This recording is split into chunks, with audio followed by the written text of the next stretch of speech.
Hmm.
Tinawagan niyo si Brother Rowell?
Hello, magandang araw. Good morning, Brad. Medyo mahina ang audio ko ngayon eh. Maayos ba audio ko? Rinig naman po. Meron kasing problema yung cellphone ko. Ang cellphone ko kasi malakas ang audio kaya ay inayos ko pa tong computer. Ay nagtataka ako may problema ata cellphone ko. Kaya hindi connect. Naka full volume po yung laptop. Full volume na to, alam ko eh. Teka.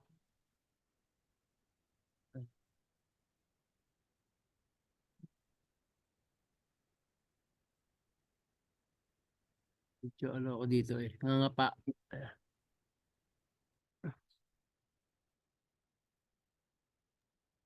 Oh, full volume na to. Pero rin naman, wag lang maingay sa paligid. Apo. Teka.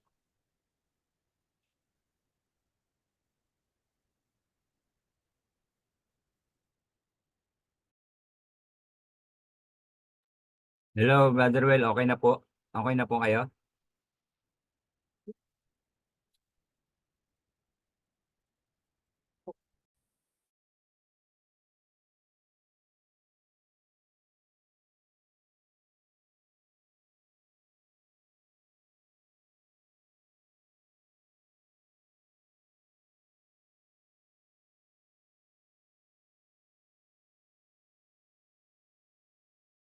Ayan. Narinig niya ako. Okay na siguro na okay na.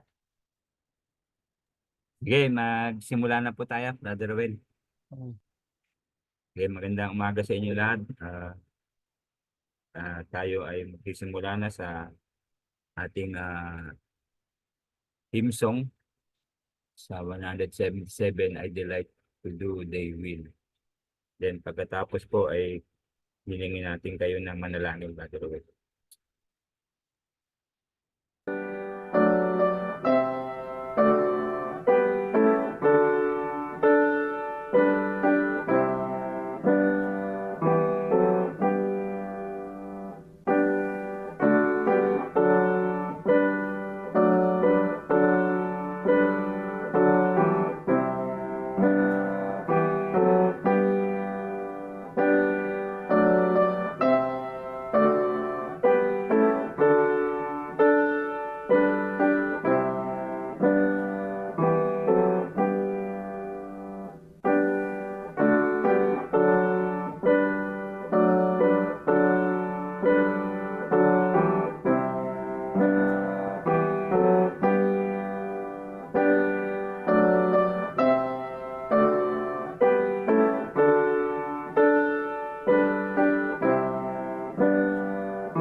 Ako brother mananalangin. Apo, Brother Well. Sige po. Kaya tayo manalangin. Bukal ng aming buhay, aming minamahal at pinaglilingkuran Ama at Diyos sa langit. Sa inyo po, Diyos ni Jehovah. Sa puso ang aming pasalamat dahil isang sandali na naman ang aming ilalaan para matuto sa inyong salita upang kami turuan ito na akayin sa landas ng katwiran. Turuan kami kung paano mapaglilingkuran kayo at maging mabuting Kristiyano. Alam namin kayo bilang isa na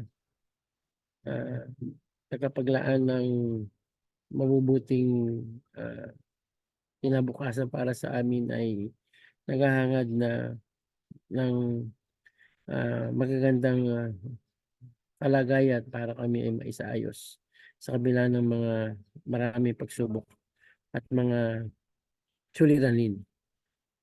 Pakilusin kami ng inyong espiritu na malinsabay sa inyong salita upang makatulong ito hindi lamang para sa mabuti ugnayan namin sa kundi upang kami maging karapat-dapat na maging likod ninyo. Patawad muli sa aming pagkukulang at lahat ito sa ngalan ni Jesus. Amen.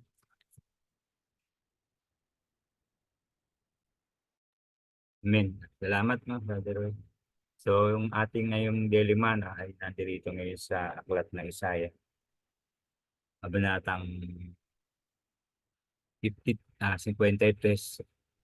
talatang 12. Sabi rito, he had poured out his soul unto death, and he was numbered with transgressors. Sabi nga, kanyang idinulot ang kanyang kaluluwa sa kamatayan at ibinilang na kasama ang pananalansa.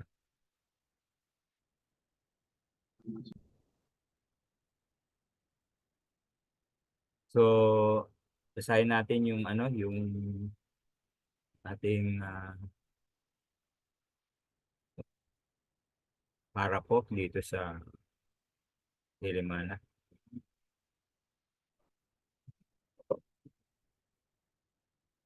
As everyone who follow the master footsteps must need have some Gethsemane experience. So also each must have a taste at least of all the master's experience. Let us not forget then to look about us for opportunities for the serving the brethren, the little ones, the member of the body of the Christ. Let's each be careful not to add to the reproach the most fall upon all the followers of the Lamb, but on the contrary to offer words of sympathy and to help bear each other cross, difficulties and trials by the way. Thus can we best show to our Lord and yet how we would have appreciated the opportunity of helping him bear here cross on the way of to Calvary. Yan yung ating daily manna ngayon. So, ano ba ang ating makomento ang tungkol dito? Okay.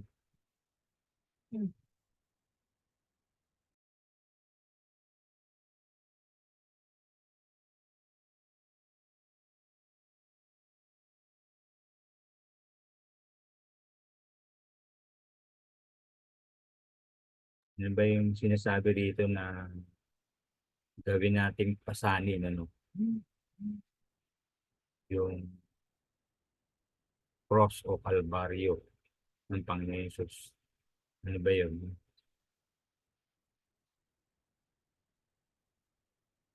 Bilang ating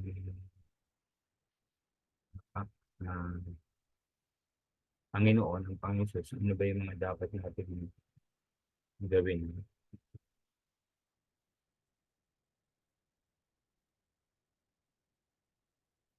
Bilang tagasunod ng Panginoon Jesus. Amen ka po. Sige, Brother Owen. Kasi ang Panginoong Jesus dito, pinakita na na sa kabila ng kanyang kalagayan na pwede niya sanang hindi maranasan yung pagdurusa. Pero sabi dito ay idinulot niya ang kanyang kaluluwa sa kamatayan at napasama siya doon sa mga mananalansang. Ibig sabihin, dinala niya yung, kung babasahin pa natin yung karugtong nun, ay dinala niya yung kasalanan ng marami at namagitan sa mga mananalansang. Kaya ibig sabihin, alang-alang sa kabilang doon sa katawan ni Kristo kasi siya nga yung ulo, di ba? Ay handa niyang harapin yung mga kapigatian, mga pagdurusa. Nakisimpatya siya na kanyang naranasan din naman ang kalagayan ng mga taong makasalanan na naiinitan, nagugutom, ah, inuusig, di ba? Sinalansang, pinakitunguhan ng kawalang katarungan.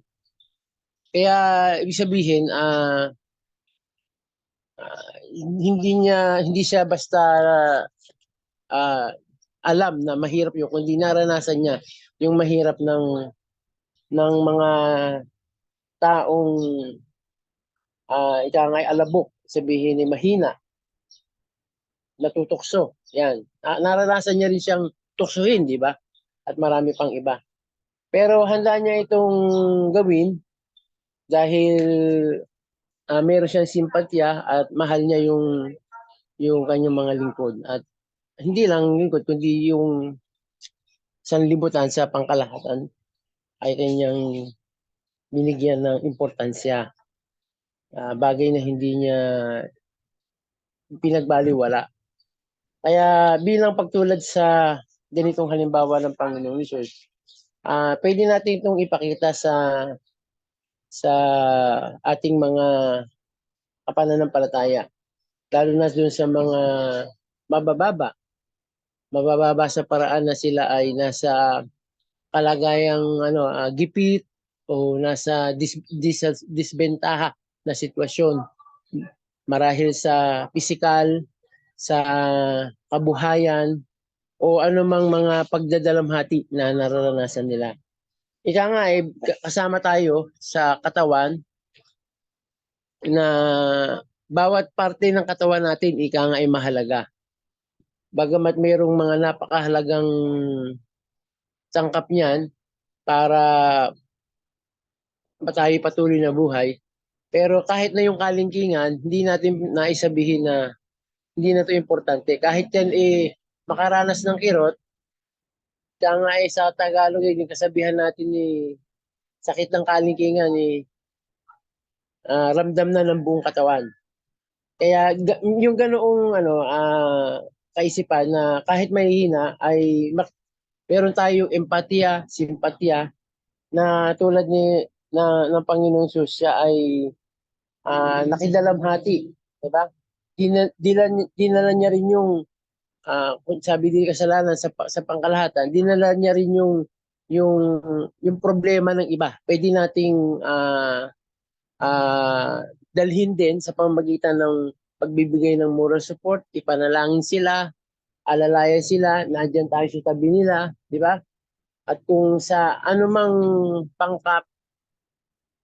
pangparaan na pwede nating magawin para kung hindi man mawala yung kanilang mga, sabi dito ay mga pagsubok, ay kahit pa paano nakapagpagaan, di ba? Merong isang simulain sa Kawikaan na sabi doon huwag mong ipagkait, nalimutan ko na kung anong teksto, huwag mong ipagkait sa iba kung nasa kapangyarihan mo yung pagtulong. Ang Panginoong Hesus ang unang nagpakita halimbawa, di ba, na ginawa niya na nabuhay dito sa lupa. Na nasa kanyang kapangyarihan na tulungan ng tao pero hindi niya pinagkait. Ganon din tayo. Sa ganitong paraan ay naipapakita natin na mahalaga sa atin kung tayo ay nakikisimpatya sa iba. Halimbawa, sa naalala ko noon na halimbawa meron tayong mga mahal sa buhay, malalapit na kasama na namatayan sa mahal sa buhay. Baka may okasyon, huwag muna tayo mag-okasyon kasi baka pwede pagpaliban muna natin 'yun. Alang-alang makidamay tayo dun sa mga samahan na nagdadalamhati, di ba? Kaya mga malilit na bagay lang to pero makita natin yung importansya, pinakikita natin nagbibigay tayo ng halimbawa para ipakita yung pag sa mga kapatid. Salamat po. Yun, ano. Kaya talagang ah, dinanas ng Panginoon Yesus yung lahat ng klase ng mga ah, pagsubok o kahit siya isang anak ng Diyos, marami siyang dinaanan na ah, na sinubok yung kanyang pagiging isang anak ng Diyos o lingkod ng Diyos bilang isang halimbawa nagpapakita ng kanyang pagsakripisyo o pagtalima doon sa mga kautusan ng Diyos bilang kung paano siya ay mismo ay nakaranas ng mga hirap at kung paano niya rin pinaita yung pagmamahal o bilang isang kanyang tagapagligtas na pinadama niya rin doon sa kanyang mga tagasunod. Kaya napakaraming mga bagay na mga dapat na ipakita rin natin sa ganyan pamumuhay bilang isang lingkod ng Diyos na napakaraming kalbaryo na kanyang pinasanan para lang tayo ay maligtas. Kaya yung sakripisyo na ginawa niya, hindi ito isang talagang ito ay mayroong pagmamahal bilang isang upang tayo ay tulungan o bigyan ng buhay na kaligtasan. Kaya ito ay isang paraan na pwede rin natin gawin sa ating pamumuhay na talagang maipakita natin sa bawat kapatiran. Kaya tama yung binanggit ng Brother Will, yung huwag natin ipagkait kung meron tayong kakayahan na pwedeng gawin yun, na iparamdam natin sa kanya yung pagmamahal bilang isang kapatiran. At gaya nung kung ikaw ay may kakayahan ng katulong sa ibang paraan, pwede mo rin gawin yun. Na maraming mga paraan na pwede natin gawin kung ano yung dapat natin pwedeng mabahagi ng magawa bilang sa lingkod ng Diyos. Okay? So, meron kayong karagdagan sa ibang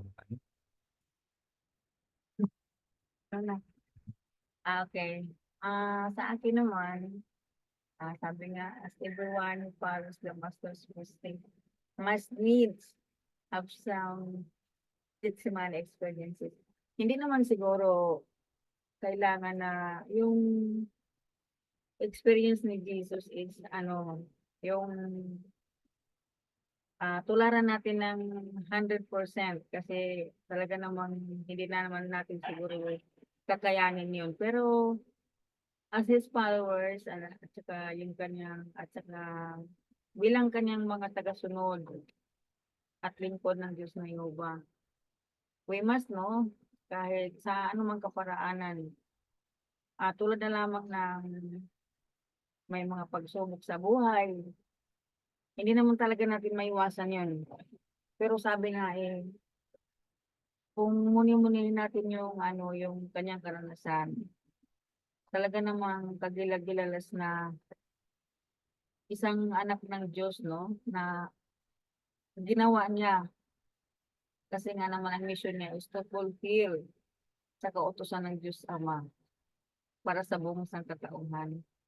Although hindi naman natin kayang gawin yon, pero tulad nga ng sinabi dito sa paragraph o sa comment na humanap tayo ng kaparaanan, lalong-lalo na sa paglilingkod sa ating mga kapatiran. Kung dumaan man ito sa punto ng kahinaan, no? Huwag nating hayaan na maging more down siya sa kanyang kalagayan, bagkus intindihin at unawain in the first place kung ano man. Tuklasin kung ano mang simula ng kanyang mga pinagdaanan. And then kung ano man ang magiging may tulong sa abot ng ating makakaya, siguro naman hindi naman kabigatan yon. Yung kung ano lang maging kaya basta in the way na makakatulong sa kanya na mag-improve. At saka sabi nga lalong-lalo sa mga kapatiran, o tama po yun. So, in different difficulties and trials along the way, dapat magkaisa tayo, no? And yes, sana hanggang sa huli, ganun dapat ang maging sawa natin. Of course, by His Holy Spirit, always guide us. Thank you. Okay. Ayun, ano. So, maraming mga paraan na pwede natin gawin. So, maaaring hindi natin napapansin, merong ibang mga pwede tayong magawa dun sa kapatiran na yun. Kahit nakikita natin na maaaring sa tingin natin malakas siya, pero meron palang hindi natin nakikita na pwede nating magawa para sa kanya. So, maraming mga paraan kung paano pakita ng isang pag-ibig sa ating kapatiran. Ngayon ang ginawa ng Panginoon Jesus. So, meron pa bago tayo magtapos ng ilang komento. Ano? Meron. Tama. Tsaka din, may mga pagsubok man, huwag tayong yung tingnan natin yung kung ano man yung kainaan ng isa, pagsubok, or ano man, basta isipin din natin na ano pa yung parang babalansi-balansin din natin na huwag tayong magpadala doon sa trials na pinagdaanan natin. Huwag tayong mag-focus doon. Kung alam natin na baka na lang pala yun ng Diablo, o alam naman natin talaga na siya lang naman ang may kakayanang gumawa sa atin ng ganun para, halimbawa, buwag din tayo, ganyan. So, palagi natin tatandaan na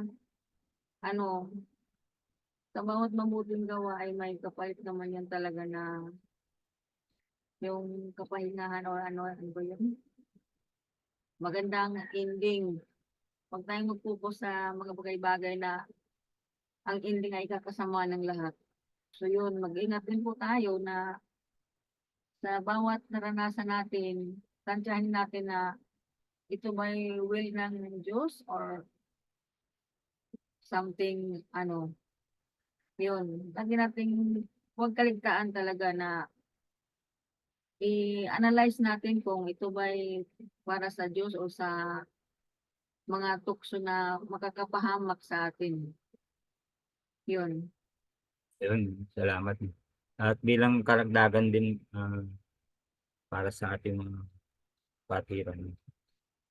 Halimbawa, meron tayong isa-cite ko na rin din po. Meron tayong hindi pagkakaunawaan sa isang punto na may kanya tayong opinion. Halimbawa sa ating pag-aaral ngayon, hindi natin pwedeng ipilit dun sa isa o kahit sino man sa isa sa atin na yun yung pananaw mo, no? Bagamat tayo ang pinag-aaralan natin sa salita ng Diyos, pero minsan kasi meron tayong pagkaunawa na hindi rin angkop para doon sa gusto mong ipaabot sa kanila. Pero kasi nga ang pag-aaral ng salita ng Diyos patuloy nating ginagawa ito, pero meron tayong minsan pagkaunawa minsan na na yun lang yung naabot ng pangunawa mo pero hindi ano. Kaya bagamat merong isang kapatiran minsan may malawak na kaalaman na tapos ikaw mas malawak din yung kaalaman mo. Meron kayong kanya-kanyang punto na hindi minsan nagkakasundo doon sa punto na yun. Pero hindi natin pwedeng ipilit na no, yung bawat ano dahil nga ah, bagamat iba yung interpretasyon ng isang kapatid, ito yung iba rin yung isang interpretasyon ng isa, hindi natin pwedeng ano yun. Kaya sana magkaroon lang din tayo ng respetuhan sa bawat isa doon tungkol sa mga punto na yun. Yun lang kaya ko rin naman isinight din yun. Kasi minsan yun ang nagiging isang ah, problema minsan sa mga bawat hindi natin pagkakaunawaan. Kaya pero patuloy tayo nagsisikap na maabot yung kaunawaan o karunungan na yung mula doon sa salita ng Diyos. Ah, Yun lang mga kapatid, isang pagpapakita ng pagmamahal yun kung wala nang kung bibigay ng komento. Dito na, meron ba si Sister Roxanne? Sige, Sister Roxanne, meron ba komento? Hindi po nagtaas ng kamay. Sige. So, yun lang no mga kapatid. Maraming salamat at bibigay na natin kay Brother Willie yung kanyang bahagi sa sunod nating pag-aaral. Nagtuturo si Jesus ng pagpapakumbaba sa huling hapon. Brother Will, Sige po. Okay, di ating matapos na isaalang-alang yung mga nakaraang linggo yung mga paghahanda na ginawa ng Panginoong Hesus at ng kanyang mga alagad para sa Paskwa na susundan ng memorial, kung tawagin nga, ay nakita natin doon na nagkaroon ng kaayusang preparasyon. At inaasahan na sila ay magkakaroon ng magandang ugnayan sa mahalagang okasyong ito na na inaalaala nila minsan sa isang taon. At ito ay mga huling gabi bago siya dakipin, papunta sa kanyang mahirap na kalagayan sa lupang ito. Kaya asahan natin na yun na rin ang huling tanaw ng Panginoong Hesus doon sa Jerusalem bago siya mamatay. At nakita nila, pagpunta nila doon sa silid, ay maayos na ang lahat. Dahil kung naalala natin, si Pedro at si Juan ay pinauna niya para ihanda yung mga dapat ihanda sa Paskwa patungo sa huling hapunan. Ngayon, basahin muna natin itong nasa aklat ng Juan bago natin tayo tumako sa iba pang detalye. Ihanda natin ang kabanata 13 ng Ebanghelyo ni Juan. Pakisuyo, Jelay, pakibasa ang talatang 1 hanggang talatang 11.